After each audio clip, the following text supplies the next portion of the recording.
As the war in Iran seems to have become a hot war again today, with U.S. and Iranian ships firing at each other in the Strait of Hormuz, President Trump has decided at the same time that he's going to pull 5,000 U.S. troops out of Germany.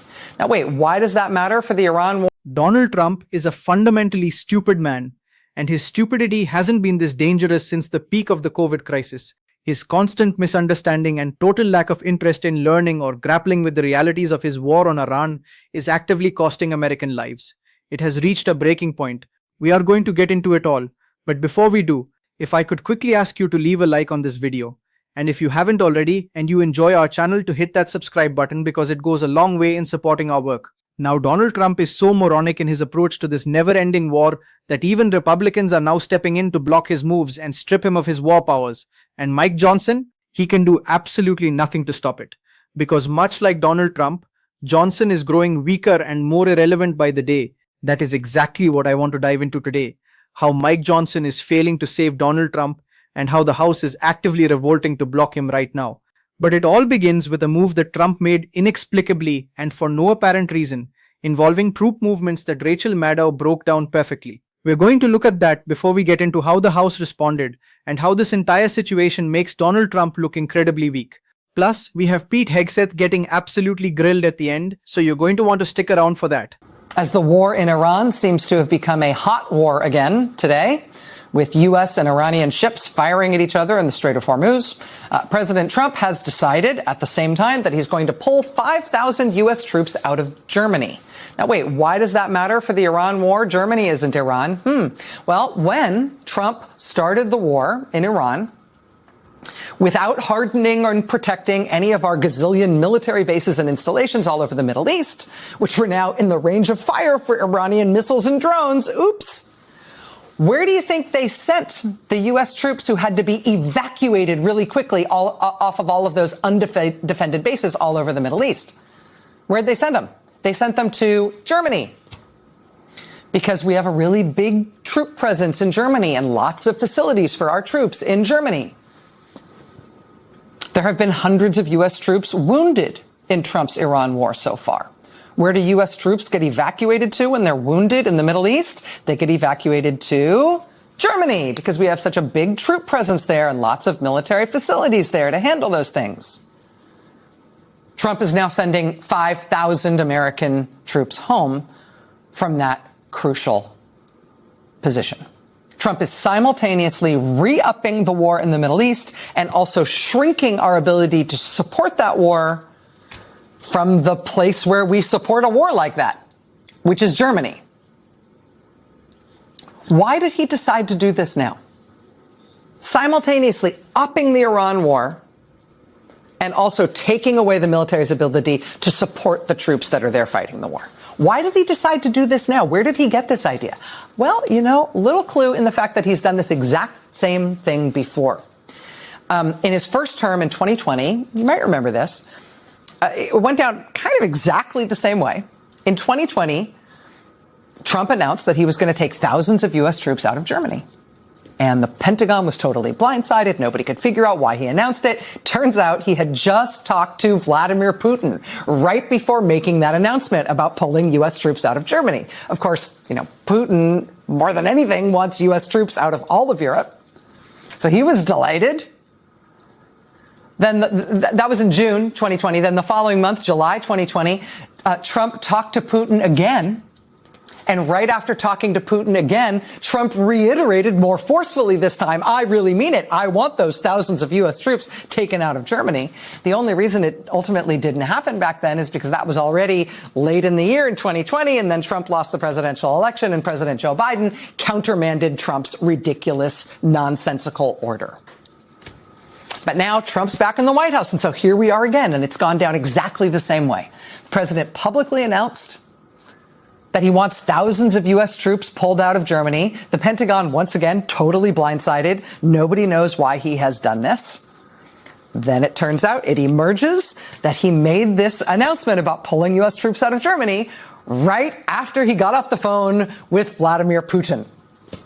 There is absolutely no rhyme or reason to anything Donald Trump does, or anything Pete Hegseth does for that matter. But if you're looking for a common thread, as Rachel Maddow hinted at in that reporting, the through line is clearly disruption. It is pure, unadulterated chaos. And it is chaos that serves exactly two people, Vladimir Putin and Benjamin Netanyahu. The total destabilization of the Middle East is a massive win for Israel's regional goals. At the same time, this ongoing crisis, which is causing energy costs to explode globally, is a jackpot for Russia. They are profiting off their energy exports while they try to replenish a military that has been decimated by Ukraine's historic and shocking successes on the battlefield. This environment is a gift to our adversaries. Putin wants to see NATO fracture. He wants to see our alliances with Europe weakened beyond repair. Netanyahu wants us more reliant on Israel for God knows what. Some Republicans considering they have no natural resources lawmakers could withhold funding or hold off nominations to reverse troop withdrawals in Germany and in Poland so bad that blindsided by Donald Trump's drawdown of troops in Europe, which is why we're seeing such a furious response they're eyeing action to push back.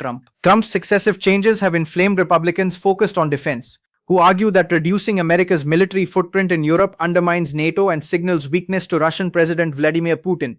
While the Republicans back Donald Trump's push for allies to share more of the burden for Europe's security, the president's surprise moves have provoked a potential legislative backlash. Closed-door discussions are underway to draft provisions in the next defense spending and policy bills that would potentially withhold funding for any troop changes or direct the reversal of recent moves. Lawmakers told Notice they are weighing their options as they draft their next National Defense Authorization Act, a massive bill that is likely to pass by year's end. That's one option, Senator Mike Rounds, a senior Republican on the Senate Armed Services Committee and Appropriations Committee, said of the policy bill. The other challenge to it will be through the appropriations process, as to where we appropriate the dollars or what the penalties may be for not following through with congressional oversight. Republican House and Senate Armed Services leaders passed provisions last year in the 2026 Defense Authorization Law that bar a president from drawing down U.S. forces on the continent below 76,000 without coming to Congress first. There are currently between 80,000 and 85,000 US service members deployed to European posts, though only 65,000 are permanently assigned there.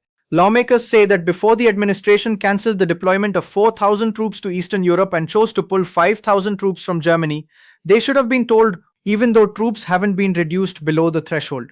Senate Armed Services Chair Roger Wicker said he was not at all happy about the troop moves. Nor have I been called by anyone in the administration, he said, declining to detail what recourse he might pursue through the next policy bill.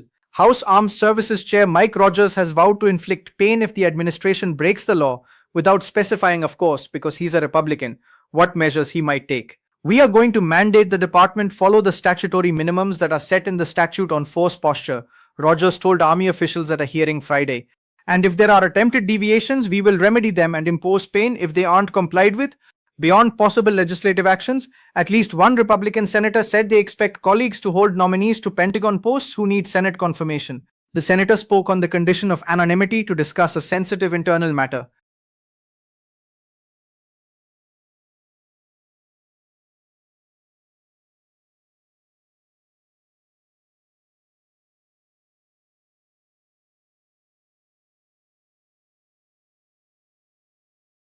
So this isn't just a move that creates global destabilization and signals massive weakness, it actively puts our troops in direct harm's way. Rachel Maddow detailed the specifics, but I want to expand on that even further. These are necessary bases. These are vital stations for American service members to provide the logistical support required for the very war Donald Trump is waging. When you put this move in the context of Donald Trump potentially putting boots on the ground and threatening escalated action in Iran and across the Middle East, it makes absolutely zero sense. But it does start to make sense when you realize that Pete Hegseth hasn't taken a single precaution to defend our troops or keep them out of the line of fire. That is exactly what he was confronted with by Pat Ryan, who absolutely grilled him on his personal responsibility for the deaths of our troops. No protection, no strategy, and no accountability. I want us to take a look at this exchange right here. Thank you, Mr. Chairman. Head wounds, heavy bleeding, and then just shrapnel all over. So folks are bleeding from their abdomen, bleeding from arms, bleeding from legs. Secretary Hegseth, do you know who said that? I'm not sure I do. It was one of our soldiers describing the devastating Iranian drone strike at Port Shuaibah, March 1st in Kuwait. As you know, 6 of our soldiers killed, over 30 wounded. Secretary, do you know the range of the Shahed 136 one-way attack drone, approximately? It depends on the variant, but it's got serious distance. Several hundred miles. Do you know how far Port Shuaibah is from Iran? There's a reason why we took extreme measures of force protection, because we understood the proximity challenges. Mr. Chair, I'm going to reclaim my time. It's well under 100 miles. Before the war started, there was clear intelligence that Shuaibah was high on Iran's target list. Internal analysis had said the site was indefensible from aerial attack and should not be used. Yet you sent our soldiers from the 103rd Sustainment Command there anyway. Is that true or false? True or false? Straightforward question. Are you going to give me a chance to answer or just play gotcha? Did you send them there or not? We took proactive measures from the beginning to ensure force protection and defensive posture were maximized across the theater. Let's talk about what defenses they had. Prior to the attack, officers on the ground knew our troops were vulnerable. In fact, they requested additional force protection. Did they receive it?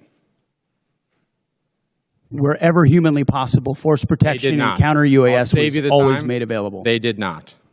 In fact, when asked to describe the base's defense, one survivor who's come forward from the unit said, quote, I would put it in the none category. From a drone defense capability, none. So let's be clear, no counter-drone capabilities, no counter-rocket systems, no counter-mortar or counter-artillery, not even the basic overhead protection that you and I had 20 years ago in Iraq, and now 6 of our soldiers are dead. The next day, you downplayed the attack. You said it was a squirter that squeaked through fortified defenses. But since then, thankfully, brave survivors have come forward to set the record straight. One of our surviving soldiers told CBS, quote, painting a picture that one squeaked through is a falsehood. Another said the unit was, quote, unprepared to provide any defense for itself. It was not a fortified position. Pete Hegseth is not just a madman like his boss, Donald Trump. He is also responsible for American lives. He needs to face the highest level of accountability possible for recklessly putting our troops in the line of fire without a plan. We are going to continue to call out this incompetence and demand justice on this show every single day. If you want to support our mission, as always, please hit that subscribe button and leave a like on this video. If you've stuck around with me until the very end, drop a blue heart in the comments so I know who is still in this fight with us. If you're listening on Spotify, please make sure to leave a 5-star review. The MAGA crowd keeps flooding the show with 0-star ratings because they can't handle the truth. And if you're watching on YouTube right now, I'd really appreciate it if you could head over to Spotify, subscribe to the Liam Prescott Show, and leave that 5-star review. It really goes a long way in helping us fight the algorithm. Keep on fighting, y'all. Don't let them silence you. And until next time, I'm Liam Prescott, and I'll see you in the next one.